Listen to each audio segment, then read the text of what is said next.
So how will your taxes change under Donald Trump? Go ahead and comment below and let me know what you think. With Republicans now holding the presidency, the House, and the Senate, Trump is in a very strong position to advance his tax agenda. And if you are not prepared for it, you may miss out on some of the biggest tax breaks available in it. There will be new tax breaks for investors, business owners, homeowners, retirees, overtime workers, hospitality workers, and more, which will affect most Americans. So as a licensed CPA that tax plans every day at mycpacoach.com, and as someone who has been following every new progression in Trump's tax plan, I want to help you understand how your taxes could change, when they could change, and more importantly, how you can take advantage of the many tax breaks that will be available in the near future here.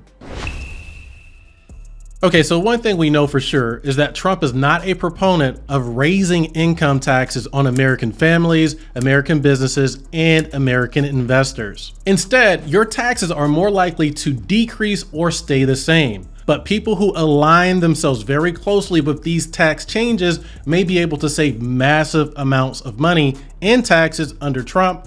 So let's talk about it, starting with the extension of tax cuts that he originally introduced during his first term. So in 2017, individual tax breaks were reduced temporarily through the end of 2025. And once they expire, tax rates were scheduled to go back up. For example, the maximum individual tax rates were set to go back up from 37% to 39.6%. But under Trump now, he will make this tax cut permanent, and therefore there will be no increases in federal tax rates for individuals across the board. In addition to that, though, the standard deduction, which more than doubled in 2017, was only meant to be a temporary change as well, and is also set to expire at the end of 2025. But Trump will also seek to make this tax cut permanent as well, which again will benefit most Americans. For instance, in 2025, the standard deduction will be $15,000 for single taxpayers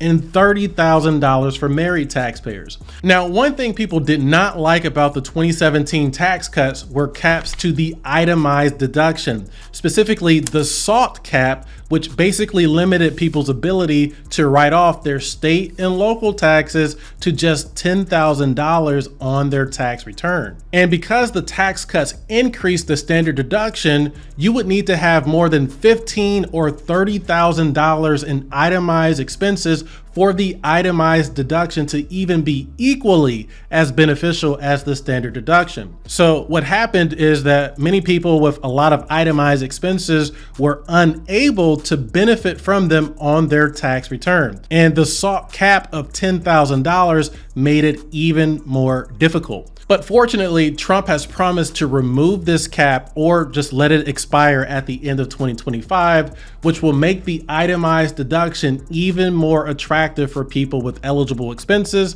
that exceed their standard deduction, of course. But to add to this, Trump is also proposing to add even more eligible expenses to the itemized deduction, like the ability to write off your auto loan interest, for example. Over 100 million Americans have auto loan interest, and being able to use this as an itemized deduction will again make the itemized deduction even more attractive and worth it for people with other itemized expenses as well. So in the event that your auto loan interest, your medical expenses, your mortgage interest, your state and local taxes, and charitable donations exceed the value of your standard deduction, then the itemized deduction will save you more money in taxes when you file your tax return, of course, after all of this goes into effect. So for all individuals, there will be no increases in your tax rates. You will keep the increased standard deduction, and your itemized deduction will be even more lucrative for those who use this option. And this is really just the beginning here. For business owners and investors, you will be able to benefit from even more tax write-offs and deductions on top of this.